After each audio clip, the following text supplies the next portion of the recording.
Allez.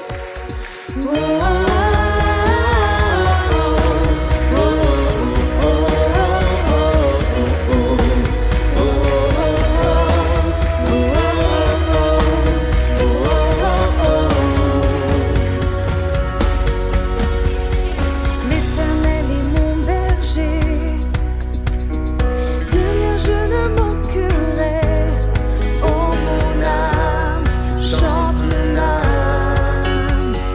Pas à pas il me conduit, au bord des eaux calmes je le suis. Oh mon âme, chante mon âme.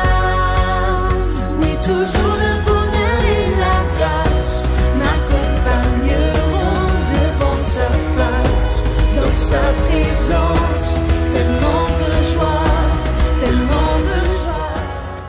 Nous allons continuer donc avec la troisième partie de notre série d'enseignements sur la vie éternelle. Amen. Peut-être avant d'aller plus loin, nous allons lire ensemble notre passage de base, Jacques chapitre 14, n'est-ce pas? Allons un peu ensemble dans Jacques chapitre 14 et lisons à partir du verset 1. Jacques chapitre 14, nous lisons à partir du verset 1, n'est-ce pas? Qu'est-ce que la Bible dit? La Bible dit que votre cœur ne se trouble point. Croyez en moi, croyez en Dieu et croyez aussi en moi. N'est-ce pas? C'est Jésus qui parle, hein? C'est Jésus.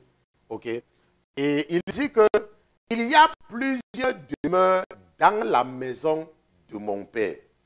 C'est Jésus, hein? Et il dit, et si cela n'était pas, je vous l'aurais dit, je vais vous préparer une place. C'est Jésus. Vous savez qu'un jour, je me suis retrouvé quelque part, votre frère, n'est-ce pas, votre frère, je me suis retrouvé quelque part. Et ce quelque part là, il y avait une maison, j'étais dans une maison. Et ma maison était comme sur une petite colline, pas la colline, pas une grande colline, juste comme une petite montée. Vous savez, il y a les maisons qui parfois sont au-dessus d'une montée. Donc vous devez grimper quelques escaliers comme cela pour aller dans la maison. Ok? Et j'étais dans cette maison-là et subitement, je vois, n'est-ce pas, une longue rangée de voitures de militaires à distance qui venaient. N'est-ce pas? J'étais au niveau de la véranda. Et il y avait une longue... C'était des camions de voitures de militaires. Vous voyez les voitures de militaires, les gros camions de militaires là, qui venaient à distance. Et je suis sorti au niveau de la véranda, je suis resté et je me suis rendu compte que ces camions-là venaient dans la direction de ma maison. Ils venaient dans la direction de la maison et subitement, le premier camion s'est arrêté devant ma maison. Et il y avait des camions derrière le camion là. Et quand il est sorti, quand le chef de ce bataillon est sorti, il est descendu et il est venu. Il voulait venir vers moi. Je suis descendu. Je lui ai demandé que, mais pourquoi est-ce que vous venez avec tous ces camions-là? Il dit, c'est toi qu'on vient chercher. Parce qu'on doit te ramener chez toi. On doit te ramener dans ton pays. Je dis que me ramener dans mon pays. C'est d'abord vous qui m'avez amené ici. Je ne pars pas. Ce n'est pas vous qui m'avez amené ici. Je ne pars nulle part dans mon pays. Vous comprenez? Ce n'est pas vous. Et c'était des camions. Et je disais que moi, contre tous ces camions, pourquoi? J'ai dit à leur chef que ce n'est pas vous qui m'avez amené ici. Si je dois rentrer, on va partir ensemble chez la personne qui m'a amené ici. On va partir ensemble. Et leur chef donc maintenant dit que non, on ne part pas, nous on va te ramener par la force. Je dis que vous n'allez pas me ramener parce qu'on va d'abord partir. Et c'est donc comme ça que je me suis donc dirigé vers un endroit. Et c'était un tribunal, c'était comme le tribunal. Et à ce tribunal-là, il y avait les gens qui étaient assis dans le tribunal. Et au siège, là où le président du tribunal s'assoit, il y avait quelqu'un de géant. Il était gigantesque. Il était gigantesque. Tu pouvais seulement voir comme ses pieds, mais tu pouvais savoir que c'est quelqu'un. Il avait une forme humaine. Et il était assis sur le trône du juge, dans un tribunal. Et je suis venu. Et j'ai dit, Seigneur, ils veulent me faire rentrer. Mais c'est toi qui m'as fait venir ici, là. Je ne pars nulle part. Seigneur, c'est toi qui dois me faire... C'est comme ça que je me suis réveillé. Ok? C'est une expérience que je vous raconte ça. Ça fait des années que je vous raconte ça comme c'était hier. Ok? C'est pour vous amener à comprendre que nous sommes dans une réalité de combat spirituel. Il y a des gens qui pensent que l'église, c'est une histoire de manger et de boire. C'est une histoire de faire les enfants. Ce n'est pas ça ce que nous sommes engagés dedans. Hein. Nous sommes engagés dans un combat sérieux. Ce que nous faisons tout le temps là, ce n'est pas que peut-être quelqu'un veut préserver quelques avantages. Hein. Nous sommes dans une réalité très sérieuse pour le salut des âmes. Et je veux que la régie, je ne sais pas si le petit junior montre mon écran, n'est-ce pas, qu'il y a plusieurs demeures dans la maison de mon père. Si cela n'était pas, je vous l'aurais dit, je vais vous préparer une place. Et quand je serai parti et que je vous aurai préparé une place, je reviendrai et vous prendrez avec moi, afin que où je serai, vous y soyez aussi. Jésus, c'est Jésus qui parle, Jésus te dit clairement qu'un jour, il va venir te prendre. Jésus ne dit pas ici que je vais venir te prendre avec ta femme et tes enfants. Il dit, je vais venir te prendre un jour. Et Jésus dit, pour là où je serai, vous aussi, mes disciples, mais les disciples de Jésus, vous y soyez aussi. Et Jésus dit que quoi que, et vous savez où je vais, et vous savez le chemin. Mal lui dit, nous savons où tu vas, et comment pouvons-nous en savoir le chemin? Jésus lui dit, je suis le chemin, la vérité et la vie. Personne ne vient au Père que par moi. Je suis le chemin. Suis-moi. Jésus n'a pas dit que je suis ton pasteur. Hein? Jésus n'a pas dit que je suis le prophète. Hein? Jésus n'a pas dit que je suis n'importe. Jésus a dit, suis-moi. Suis-moi. Les lions sont à gauche et à droite. Les tigres sont devant. Jésus est après le tigre. Jésus te dit, suis-moi. Mais toi, tu as peur de la panthère. Tu as peur du lion. Tu dis que non. Jésus dit, suis-moi. Tu dis que mais, et le lion alors? Et la panthère alors? Et les rhinocéros alors? Jésus dit, suis-moi. Jésus te dit, suis-moi. C'est moi. Ne t'occupe pas de la panthère et du lion. Serpent, ne t'en occupe pas. Suis-moi. Toi, suis-moi seulement. Maintenant, allons un peu ensemble dans 2 Corinthiens chapitre 4. Nous continuons aujourd'hui, c'était le rappel. 2 Corinthiens chapitre 4. Et regardons un peu à partir du verset 6. C'est là que nous allons nous élaborer aujourd'hui. 2 Corinthiens chapitre 4. Et regardons à partir du verset 6. Ok, qu'est-ce que la Bible dit? Je pense que la régie va partager mon écran. Maintenant, la Bible dit que car le Dieu qui a dit que la lumière resplendisse au milieu des ténèbres est celui qui a resplendi dans nos cœurs pour faire briller la lumière de la connaissance de la gloire de Dieu en la personne de Jésus-Christ. Le Dieu qui a resplendi, qui a dit que la lumière soit, que la lumière resplendisse, est celui qui a resplendi dans nos cœurs.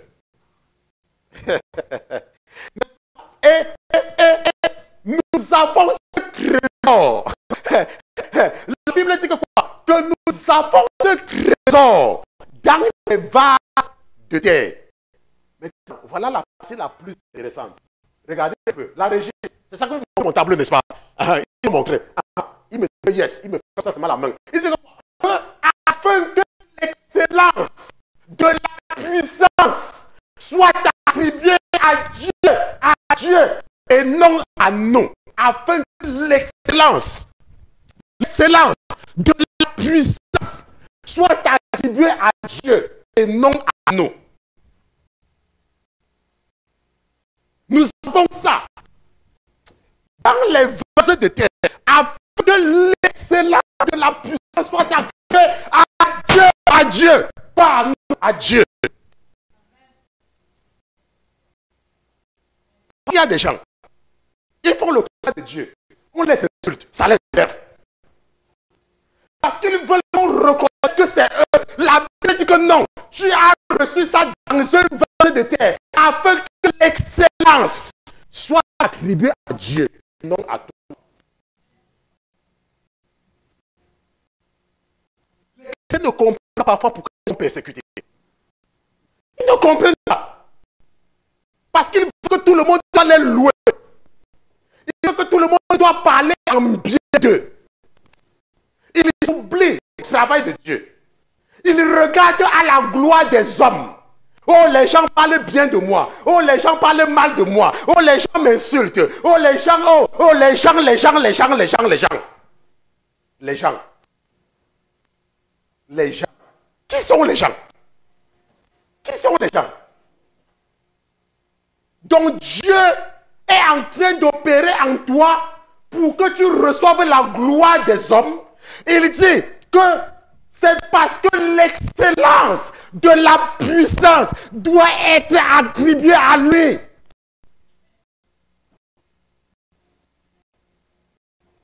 C'est pour cela que quoi? La Bible continue. C'est pour cela que nous sommes pressés de toutes manières, mais non réduits à l'extrémité, en perplexité, mais non sans espérance.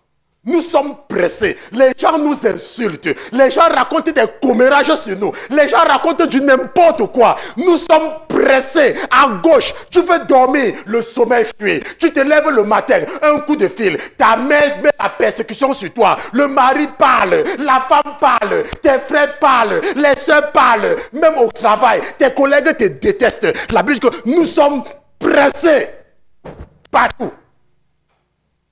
Pour ceux qui ne comprennent pas l'anglais, le français n'est pas très explicite.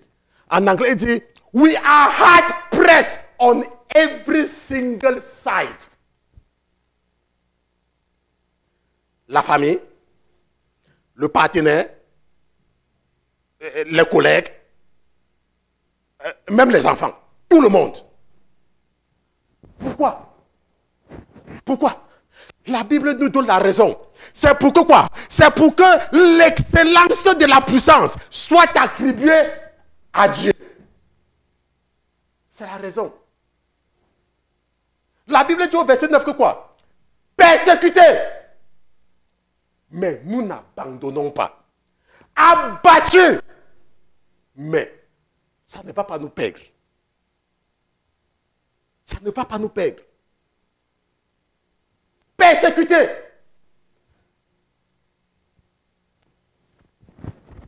Dimanche dernier, sous l'impulsion de l'esprit, j'ai fait certaines déclarations ici là.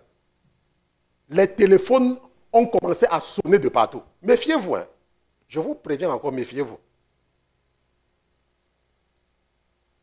Quand le pasteur se tient devant l'autel et fait et dit quelque chose, méfiez-vous, hein. Laissez Dieu s'occuper du pasteur. Je vous ai toujours dit, ne cherchez pas à influencer ou je ne sais pas, à intimider le pasteur. C'est la source de malédiction automatique. Laissez le pasteur faire ce qu'il a à faire et que Dieu s'occupe du pasteur. Allons un peu dans Zacharie chapitre 7. Zacharie, c'est un livre important. Je ne sais pas si c'est le chapitre 6 ou le chapitre 7. Mais nous allons voir ça quelque part. Nous allons retrouver quelque part et puis... Ok, Zacharie chapitre 3. C'est un des passages que j'aime beaucoup. La Bible dit que puis l'Éternel me fait voir Joshua, le pasteur. Ok, parce que pour les gens qui n'ont pas dit que le grand souverain sacré, ça va encore les perdre. Question de sémantique. Debout devant l'ange de l'Éternel, et Satan se tenait à sa droite pour s'opposer à lui. Et l'Éternel dit à Satan, que l'Éternel te reprime, Satan, que l'Éternel te reprime, lui qui a choisi Jérusalem. Ceci n'est-il pas un tison retiré du feu. Et Joshua était vêtu de vêtements sales et se tenait devant l'ange.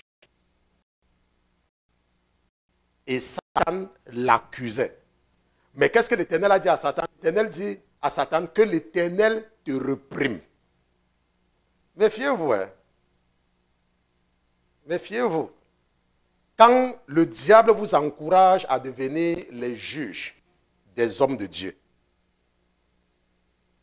Joshua, c'était un pasteur, c'était le pasteur principal.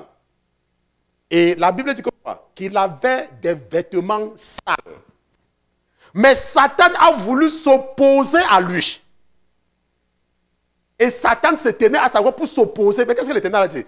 Que l'Éternel te reprime. Maintenant, retournons dans 2 Corinthiens chapitre 4. Ce n'est pas ça l'objet de ce que nous faisons aujourd'hui. 2 Corinthiens chapitre 4. Regardons ce que nous avons vu tout à l'heure, que nous avons cette raison cachée. Et nous sommes au verset 9.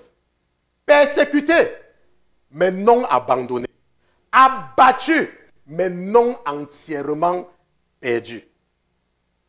Nous portons toujours en notre corps la mort du Seigneur Jésus-Christ.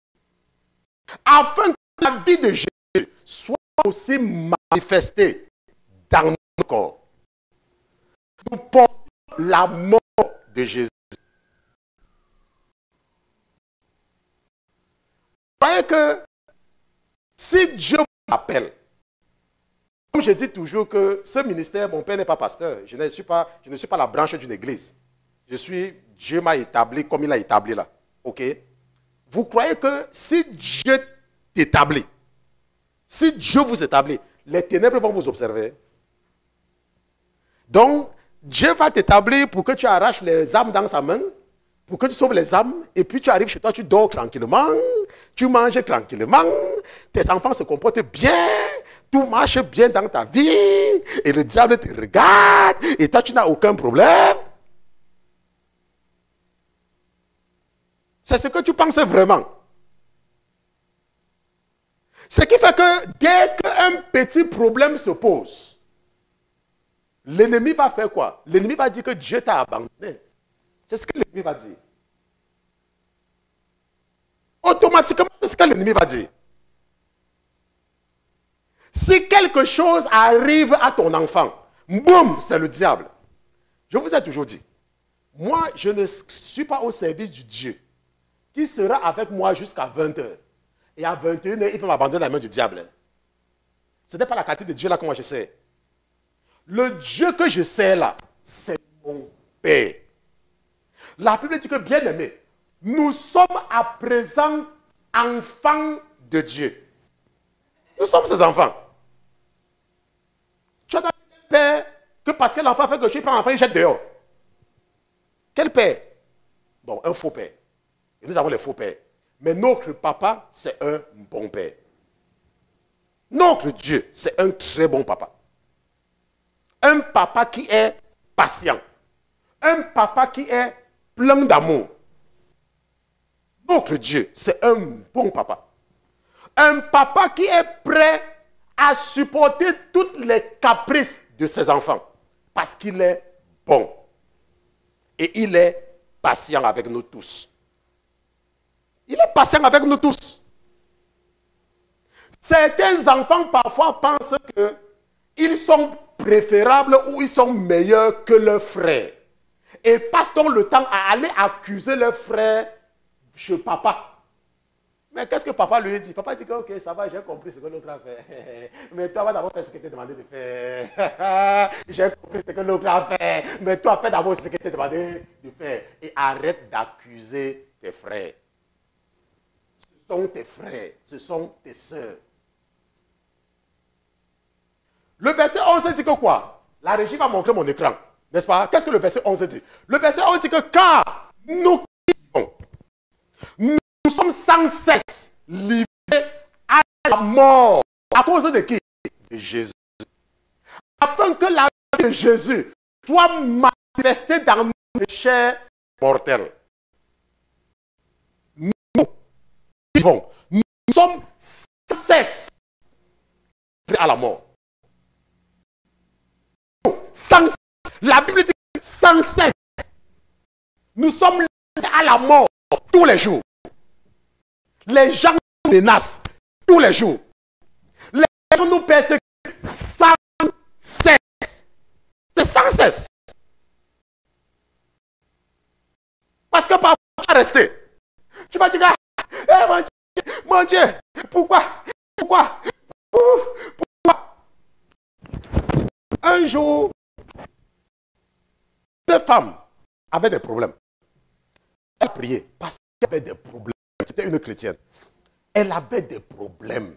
Elle avait les problèmes qui dépassaient même sa taille. Le problème n'est pas ici. Hein? Les problèmes dépassaient sa taille en problème. Elle est partie en prière. Elle a dit, Seigneur, je ne sais pas si je suis dans ta volonté ou je suis contre ta volonté. Elle avait passé des heures à prier. Seigneur, rassure-moi que tu es avec moi là où je suis. Et donne-moi un signe. Dans la prière, le sommeil l'a pris. C'est ce qu'elle raconte dans son témoignage. Dans la prière, le sommeil l'a pris. Elle s'est endormie. Et elle a même oublié la prière qu'elle avait faite. Vous savez, il y a beaucoup de prières jusqu'à vous oubliez même ce que vous avez parlé. Je ne sais pas, vous avez prié jusqu'à oublier ce que vous avez parlé, non? Elle a même oublié. Et après ça, quelques temps après, quand le temps passe, quelque chose se passe. Après, le temps que l'esprit lui rappelle que tu avais demandé un signe, non? Et elle avait oublié, elle avait complètement oublié. Tu avais demandé un signe, non? Oh oui, j'ai prié, machin truc. Maintenant, supposons que tu fasses ce genre de prière. Et Dieu te donne le signe que tu veux. Et tu continues à t'entêter. Qu'est-ce qu'il va faire? Il va continuer à supporter tes caprices. Il va t'abandonner dans tes pensées. Il va t'abandonner à commencer à t'embrouiller dans tes pensées. C'est ce qu'il va faire.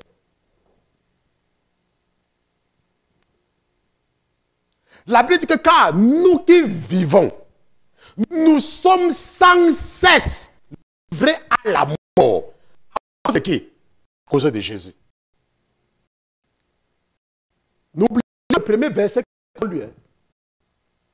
C'est pourquoi la tâche que la mort doit être remise à Dieu et non à nous. Ce que ça veut dire. Hein? C'est ceci, c'est là, c'est ceci, c'est moi. Tu cherches un mot de Jésus, une heure qu'ils ont parlé, tu n'entends pas Jésus. C'est moi. Jésus n'est pas. La Bible verset 12 que quoi? De sorte que quoi? De sorte que quoi? Que la mort agit en nous et la vie en vous. C'est le travail que je fais qui vous éclaire, qui vous illumine et qui vous éduque spirituellement. Vous êtes spirituellement équipé de la parole. Mais moi, je souffre la persécution. Mais vous êtes équipés. Vous avez des connaissances spirituelles. Vous avez des connaissances bibliques. Mais moi, je suis persécuté. Afin que la mort agit en nous et la vie en vous. Cette vie, c'est la lumière qui resplendit dans vos cœurs par la prédication de l'évangile. La Bible dit au verset 13 que, mais ayant le même esprit de foi, selon qu'il est écrit, j'ai cru, c'est pourquoi j'ai parlé. Nous aussi, nous croyons et c'est pourquoi nous parlons. Nous parlons parce que nous croyons. Sachant que celui qui a ressuscité le Seigneur Jésus nous ressuscitera aussi par Jésus et nous fera comparaître avec lui. Nous avons cette assurance. Laisse-moi te dire, un jour, tu vas mourir. Un jour, tu vas mourir. Et quand tu vas mourir, tu ne vas pas demeurer dans la tombe. Tu vas rester dans la tombe pendant un temps. Le temps nécessaire pour la résurrection des morts. Maintenant, même si tu avais été mangé par le poisson, même si c'est que tu étais mort en mer, en haute mer, même si c'est que tu étais dans une maison, il y a eu incendie, et l'incendie t'a brûlé, et ton corps a été calciné, et tu es devenu la cendre. Je vais partager mon écran avec vous, et nous allons voir quelque chose. Voici mon écran, n'est-ce pas? Pour ceux qui ont fait la chimie à l'école, on nous a parlé de ce qu'on appelle les électrons, n'est-ce pas? L'électron. Et à l'école, nous avons appris la plus petite partie de la matière. C'est quoi? Les atomes. Les atomes. Nous avons fait les atomes à l'école. Vous croyez que Dieu nous enseigne les atomes? Vous croyez que Dieu nous enseigne les atomes? Les atomes, si vous regardez l'atome, nous connaissons tous la valeur de Q. Q est égal à 1,619. Vous fréquentez. Ok. Maintenant, nous regardons la masse de l'atome. Quelle est la masse de l'atome? La masse de l'atome, c'est l'infinitésimal. C'est-à-dire que c'est dans l'ordre de moins. Ce n'est même pas visible à l'œil. Ça veut dire que même si tu es mangé par le poisson, même si on a brûlé ton corps, il y a une petite partie. Les minuscules parties de ton corps sont toujours identifiables. Sur un plan microscopique. Et qu'est-ce que Dieu a montré à Ézéchiel? Dieu a dit à Ézéchiel, est-ce que je peux revivre ces eaux?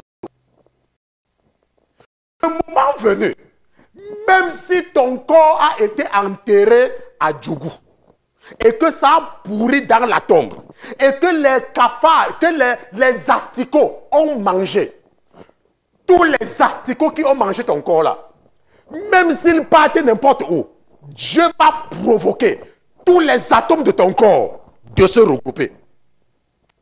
Et tu vas redevenir toi-même. Tu vas redevenir toi-même. Et c'est ce toi-là qui va apparaître devant le jugement de Dieu. C'est ce toi qui va apparaître devant le jugement de Dieu. Et quand tu vas apparaître, ça sera pour deux choses. Ça ne sera pas pour trois choses. Ça sera pour deux choses. Soit pour recevoir la récompense, parce que tu auras été persécuté, mais que tu auras persévéré. Soit alors, si tu t'es versé dans le commérage et dans l'injure et les insultes envers les hommes de Dieu, tu vas recevoir ta part aussi. Et ça sera la récompense des gens qui insultent les autres. On se comprend. Maintenant, la Bible dit que quoi? Si nous retournons lire ce que la Bible dit. La Bible dit que, sachant, n'est-ce pas, que celui qui a ressuscité Jésus-Christ nous ressuscitera aussi par Jésus et nous fera comparaître. La Bible dit que car toutes ces choses sont pour vous, afin que cette grâce multipliant abonde en action de grâce d'un grand nombre pour la gloire de Dieu. Et la Bible dit sur verset 18, car c'est pourquoi nous ne perdons point courage. Nous ne perdons pas. Pourquoi? Parce que si notre homme extérieur est détruit, l'intérieur se renouvelle de jour en jour. Si notre corps, il y avait une mauvaise prière que je faisais avant. Quand le Seigneur m'a délivré, il y a une mauvaise prière que je faisais. Oh, la prière là, c'était une mauvaise prière. Vous connaissez la prière que je faisais? Quand je vois une personne qui avait les problèmes, je dis, oh Seigneur, pardon, il faut avoir pitié de la personne. La personne ne croit pas en toi parce que tu n'as rien fait pour la personne n'a pas vu le miracle. Mais moi, tu m'as guéri. C'est pour ça que moi, je crois en toi. Quelle mauvaise prière. Un jour, l'Esprit me dit que, hé, lève-toi, lève-toi. Tu connais ce que j'ai fait pour telle personne? Tu connais ce que... Donc, tu penses que tu es la seule personne à qui j'ai fait quelque chose qui croit en moi. Il y a des gens pour qui j'ai fait plus que toi, mais ils ne croient toujours pas en moi. C'est ça qui dit que c'était une mauvaise prière. Et depuis là, j'avais arrêté moi de prier comme ça. La preuve. Il y a des gens même avec nous ici, là, qui viennent. Ils ont tous les problèmes du monde. Dès qu'ils reçoivent leur délit, ils disparaissent. Et ils ne disent pas simplement, hein, quand ils finissent de partir là, ils commencent à devenir maintenant les radios FM pour parler mal de nous. Ça veut dire que tu ne pars pas seulement tranquillement, mais tu pars et tu deviens maintenant le détracteur. Tu deviens maintenant le détracteur. Oh, c'est comme ça qu'ils sont. Oh, c'est comme ça qu'elle est. Elle est comme ça. Il est comme ça. Il a fait comme ça. Regardez même ses enfants. Regardez même sa femme. Regardez même. Regardez là où il est.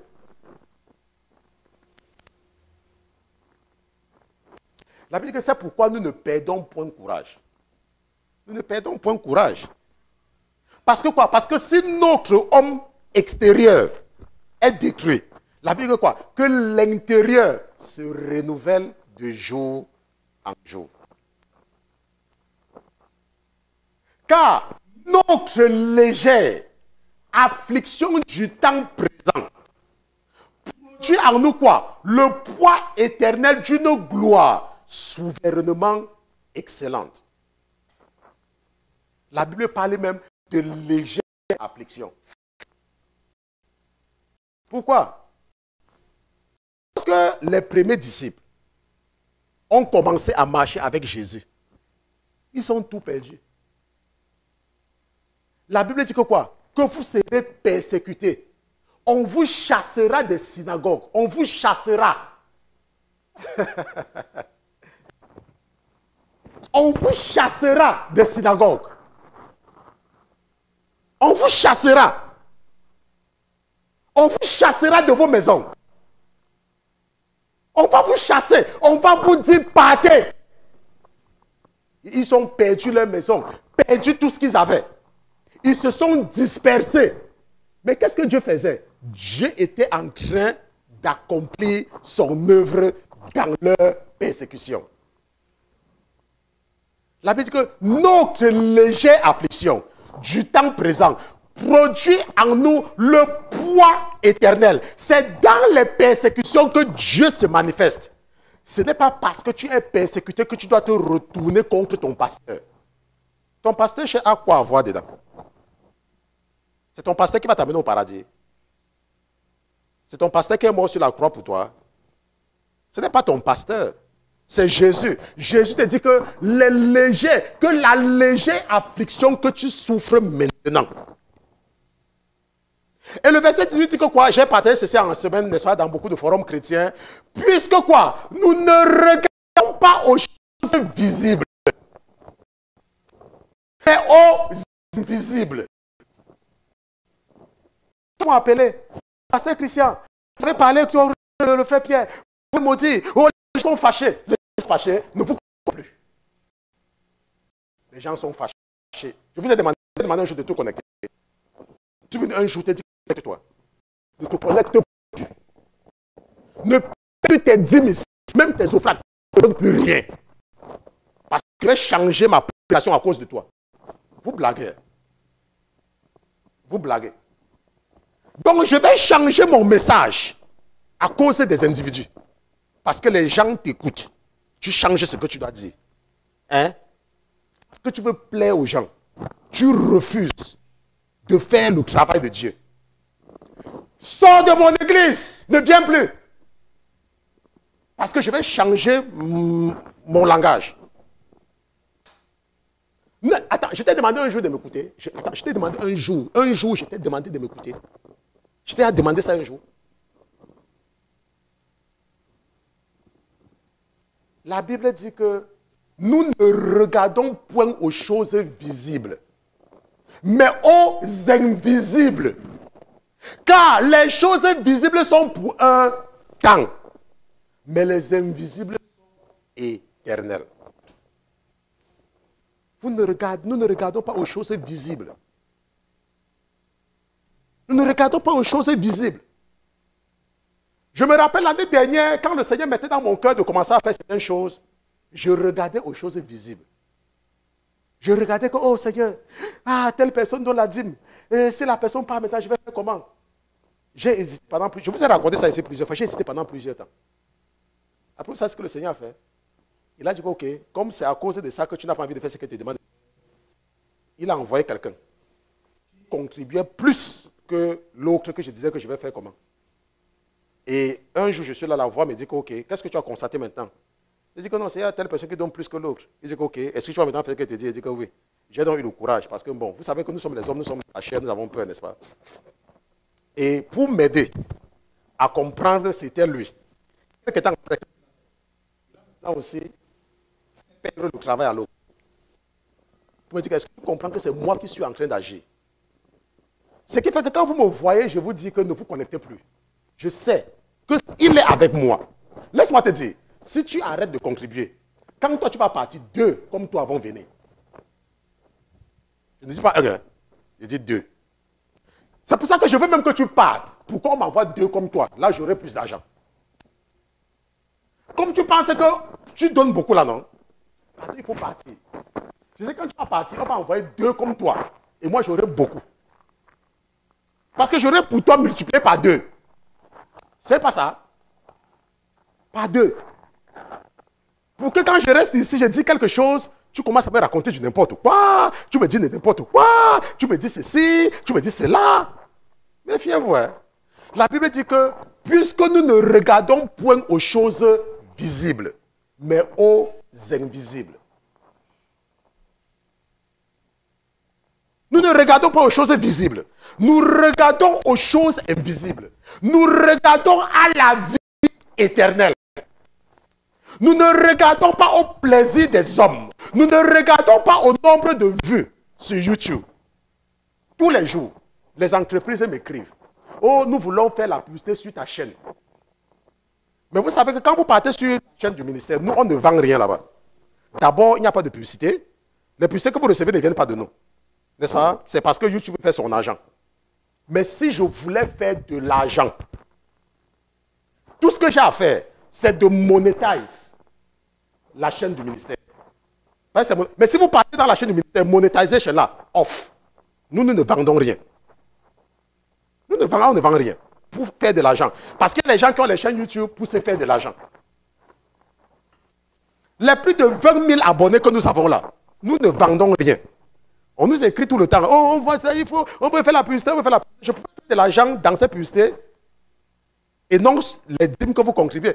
Donc vous croyez que vous allez venir, quelqu'un va me dire, pasteur, vous avez mal parlé de moi pendant la prédication, je ne donne pas l'offrande. Les gens comme ça, il faut prêcher d'une certaine façon que les attaques, ils ne donnent pas l'offrande le dimanche. Là. Que vous avez prêché contre eux, ils ne donnent pas l'offrande. Ça veut dire que quand ils donnent l'offrande là, c'est que le pasteur doit bien prêcher contre le. Si le pasteur prêche contre moi, je ne paye pas l'offrande. Mais si le pasteur prêche et ça prêche contre l'autre là, c'est ça, je vais payer mon offrande et je vais donner même deux fois. N'est-ce pas? Nous devons être des chrétiens et nous devons regarder à la vie éternelle. Amen. Nous devons regarder à la vie éternelle. Nous allons nous arrêter ici à cause du temps et nous allons comprendre comment le péché nous détourne de l'objectif. Okay? Parce que ce que nous avons vu surtout aujourd'hui, c'était de comprendre qu'en tant que chrétien, tu vas souffrir. En tant que chrétien, tu seras persécuté. En tant que chrétien, l'ennemi va s'attaquer à toi en tant que chrétien. Mais tu ne dois pas regarder aux choses visibles. Tu ne dois pas regarder à ça. Tu dois regarder qu'un jour, tous les atomes de ton corps seront réunis et que tu vas comparaître devant le trône du jugement de Dieu. C'est à ça que tu dois regarder. Tu ne dois pas regarder que tu dois être à l'aise dans le travail de Dieu. Tu dois être capable d'affronter les lions et les panthères pour le travail de Dieu. Tu dois être prêt à tout perdre. À tout perdre. Quand je prêchais tout à l'heure, vous savez ce que le Seigneur a attiré mon attention? Il m'a dit, mon fils, regarde les deux caméras là. Comme je prêchais là, l'Esprit a attiré mon attention sur les deux caméras là. Chacune des caméras là coûte 2 millions de francs. Il dit, mon fils, c'est pourquoi je t'ai fait mettre ça? C'est parce que je suis prêt, que toi seul tu peux te mettre ici sans avoir besoin de personne. Les caméras là sont automatiques. Ça va tourner seul sur toi. Regardez les caméras là, ce sont les caméras robots. Je peux configurer ça pour que ça me suive quand je bouge. Vous croyez que quand Dieu est en train d'agir, il regarde les sentiments des hommes? Il regarde les âmes qui seront sauvées. Il regarde le message qui va transformer les vies. Il ne regarde pas les émotions. Il a attiré mon attention parce que je regardais encore les deux caméras. Tu vois les deux caméras là? Ce sont les caméras robots. Ça tourne seul. Je peux me placer ici et je déplace chacune des caméras par mon téléphone. Nous allons nous lever, nous allons prier. Nous allons nous lever. Nous allons prier. Même notre table de mixage est numérique. Parfois, vous me voyez avec le laptop ici. Vous me voyez parfois avec un iPad ici, avec le iPad. Je peux, à partir de mon iPad ici, contrôler le son là-bas, sans me déplacer. Nous allons nous lever, nous allons prier. Et nous allons supplier le Saint-Esprit de garder notre regard sur la vie éternelle et non sur la chair. Nous allons remercier le Saint-Esprit de continuer à nous transformer par la prédication. Parce que si tu viens à l'église et que quelque chose ne se transforme pas en toi, ça veut dire que tu n'étais pas à l'église. Ça veut dire que tu es parti en balade le dimanche. Je ne connais pas ce que le Saint-Esprit a transformé en toi en ce dimanche. Je ne connais pas ce que tu as appris et ce qui va te transformer et ce qui va t'humilier et ce qui va t'amener à persévérer dans le combat. Le combat et la recherche, l'avancée et la marche acharnée vers le ciel. Je vais t'inviter à te joindre à moi-même en ce moment et à prier. Je vais te dire, oh, dis Saint-Esprit, je te dis merci pour tout ce que j'ai appris de toi aujourd'hui. Papa, tu m'as fouetté. J'accepte la punition. Papa, j'accepte tous tes fouets que j'ai reçus aujourd'hui parce que tu es mon Père. Et je sais que si tu m'as fouetté aujourd'hui par la prédication, c'est pour mon bien. C'est parce que tu ne voudrais pas que je me perde. C'est parce que tu ne voudrais pas, papa, que je me détourne de toi. Et c'est pour cela que tu m'as fouetté. C'est pour cela que tu m'as exhorté. C'est pour cela que tu t'es agressé à moi pour mon bien. Et seulement pour mon bien. Père éternel, merci. Au nom de Jésus-Christ. Amen. Père éternel, je te dis merci pour la vie du troupeau que tu m'as confié. Papa, merci de nous aider à rester focalisés sur le paradis. Papa, merci de nous aider à regarder seulement à ce jour. Le jour où nous comparaîtrons devant toi. Papa, merci de nous donner la force de supporter les afflictions légères du temps présent. Papa, merci de nous aider à regarder à ce qui est invisible et non à ce qui est visible. Merci au nom de Jésus-Christ. Amen. Amen. Allez.